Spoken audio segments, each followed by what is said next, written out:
Hello everybody, Big Planes here, and today I've got some updates for you on the 787 project. Now in the last update, I went over the engine and all the things that have been made to it, and yes, I know there is not another engine yet, but those parts are on the way, and I do want to make the engines complete, and I want to make them as good as possible, so I'm really not going to rush their development.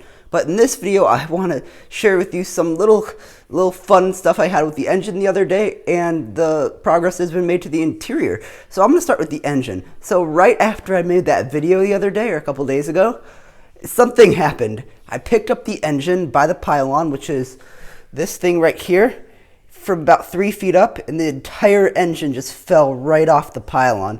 And that was not fun. I could definitely see it happening at some point, but it just fell right off and it was smashed to pieces. Now, that was not fun. I know that has happened to a lot of my things when I'm building them. I know with the 747, this glide, when I was building it, the wings tipped over when I had it vertical on the table and just smashed to pieces.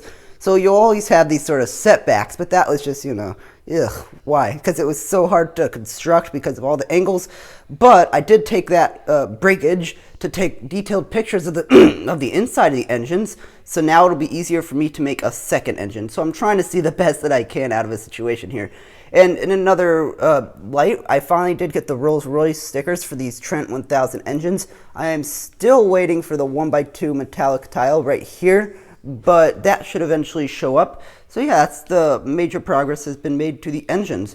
Back here towards the fuselage, there has also been some other decent progress. The roof now can be removed. It's much more stable. You can move it side to side without it falling off. Before it would fall off, but I'll show you that why in a minute. This comes right off, like so. Oh, you can sit down over here.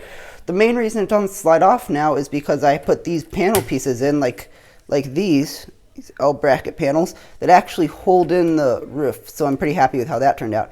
And now you can kind of see the interior. Now it is not completely done at this point. Please do take that in mind. There are still some things that need to be done. The tiles need to be put on the inside of the floors and the aisles, like towards back here. You can see that they're not quite done yet, but this is the configuration I'm going for, which is a 1-3-1 configuration. I guess this would represent a 2-4-2 configuration on the actual aircraft, but I'm just, I don't know. I wanted to do a 2-2-2 configuration originally to match the 3-3-3 that the actual Norwegian Airlines aircraft have, but that would have really cramped things up because that would have only given us an aisle here of about one stud. So half the size of this. It would have put half a stud between all these seats except for one in the center, which would have looked really weird because it would have said there were like 3 aisles and there weren't.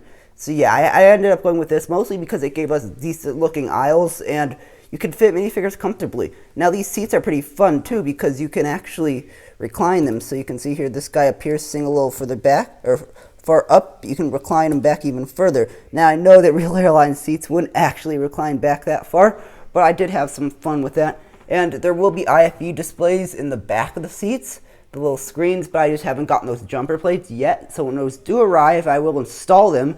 And for the first class seats, they will be different. They will be a different, oh, these aren't looking. They will be a different design than these, so be looking forward to those, or the premium economy, sorry. But yeah, I'm actually pretty happy with how these seats turned out. They seem to fit the minifigures a lot better. And I'm just happy with that because I didn't want to use the pre-molded Lego seats that I used on the 747 and the 737 because this plane needs to be very detailed because I'm going to probably be taking it to shows. So yeah, I'm actually very happy with how this interior turned out. The way this is laid out, I believe, and I'm not sure if this is it, I may always change things up, but there should be lavatories right here. And then I believe some in the front and then way in the back, kind of like the 747, just on a smaller scale. So yeah, that's going to be fun. And we're getting kind of close here. I'm hoping the next update, I know I keep saying this, but parts just keep disappearing, I tell you. But hopefully we could build another engine, the Trent 1000s. I'm still waiting for those tiles on the very front of the engines for the intakes to help improve the shininess here, but once we get those in, it hopefully will look a little bit better. I'm also trying to smooth out the intake with some jumper plates and such. But yeah, I'm actually pretty satisfied with the engines. And somebody else asked me what the backs look like, so I'm going to try to show you that now. Oh, they're all the way back here, but you can kind of see I used one of those. Here we go. I used one of those larger Star Wars cone pieces along with the smaller ones.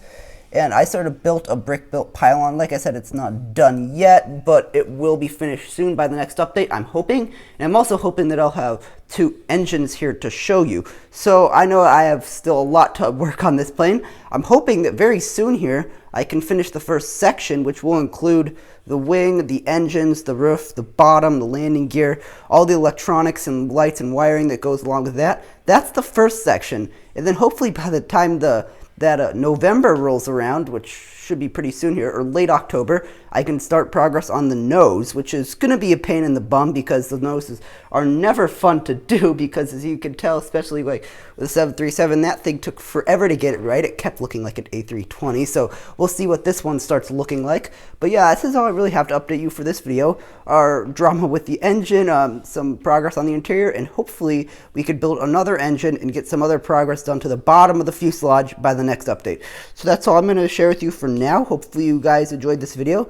If you did like it, I do have other videos on this plane and all my other planes, including the 747, Constellation, 737 over here, so be sure to check those out. I hopefully have them in the description or have a card pop up on the video.